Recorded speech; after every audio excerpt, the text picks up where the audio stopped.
بیرونی دنیا کچھ بھی کہے مگر پاکستانیوں کے سگڑپن کا کوئی توڑ نہیں۔ ہم کسی بھی شے سے کوئی بھی کام لے کر دنیا کو انگشت بدندہ کرنے کی غیر معمولی صلاحیت رکھتے ہیں۔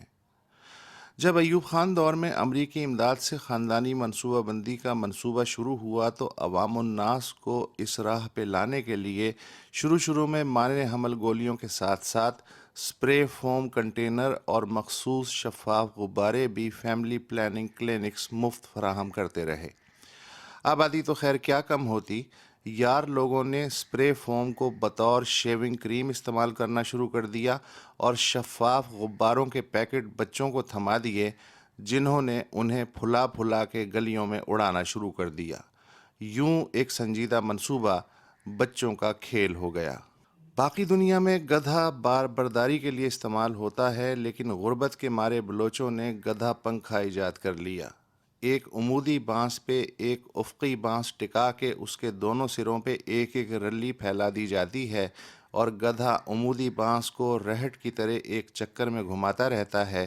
یوں رلی کا پنکھا بفیض خر چہار جانب ہوا پھیلاتا رہتا ہے۔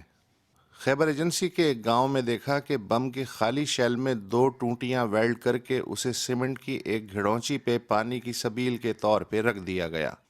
مگر اشرافیہ عوام سے بھی زیادہ سگڑ ہے۔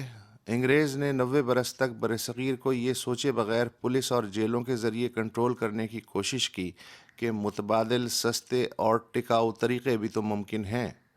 تقسیم کے بعد مقامی اشرافی ذہانت کو اپنے اظہار کی آزادی نصیب ہوئی۔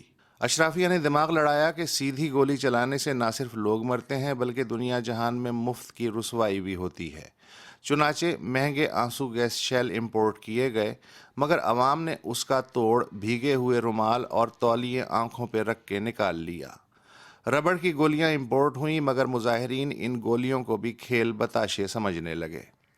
چنانچہ یہ نتیجہ نکالا گیا کہ اگر مشتعل مجمع کو جمع ہی نہ ہونے دیا جائے تو نہ رہے گا بانس، نہ بجے گی بانسری۔ لہٰذا درخت کاٹ کے ان کے تنے راستوں پہ ڈالنے کا رواج ہوا۔ لوگ پولیس کی گاڑیوں کو روکنے کے لیے اور پولیس لوگوں کو آگے بڑھنے سے روکنے کے لیے یہ تکنیک استعمال کرنے لگی۔ پھر کسی نے بتایا کہ تنے آسانی سے پھلانگے جا سکتے ہیں۔ اس کے بجائے مسافر بسوں، ویگنوں اور ٹینکروں کو آڑا ترچھا کھڑا کر دیا جائے تو ایک آہنی دیوار سی بن جائے گی۔ لیکن اس ایک حل نے کئی اور مسائل کھڑے کر دیے۔ ٹرانسپورٹرز نے اپنی گاڑیوں کی ضبطی اور پھر کرایہ و ہرجانہ نہ ملنے پہ احتجاج شروع کر دیا۔ عوام چیخنے لگے کہ یہ کیسے حکمران ہیں جو بسیں اور ویگنیں ضبط کر کے عوام کا حق سفر بھی ضبط کر رہے ہیں۔ یوں ہم کنٹینر ایج میں داخل ہو گئے۔ کئی ممالک میں یہ کوئی غیر معمولی بات نہیں کہ کنٹینر کو بطور گھر استعمال کیا جائے۔ افغانستان میں ناردرن الائنس والوں نے طالبان کو کنٹینر میں بند کر کے اسے دیسی گیس چیمبر بنانے کا تجربہ بھی کیا۔ مگر کنٹینرز کا سیاسی استعمال خالص پاکستانی ایجاد ہے۔ پہل سیاسی تنظیموں نے اسے بطور سٹیج استعمال کرنا شروع کیا، مگر 12 مئی 2007 کو کراچی میں کنٹینر سے شاہراہیں بند کر کے جس طرح قتل عام ہوا، اس کے بعد سرکاری کھاتے میں اسے باقاعدہ ہتھیار کی حیثیت مل گئی۔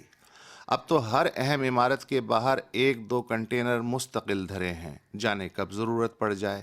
مال بردار کنٹینر کے موجد نے کیا اس کا یہ استعمال بھی کبھی سوچا ہوگا؟ جب مارچ 2009 میں قائد حزب اختلاف نواز شریف معزول چیف جسٹس کی بحالی کے لیے ماڈل ٹاؤن سے دھاڑتے ہوئے باہر نکلے تو سڑک کنٹینری ہوئی پڑی تھی۔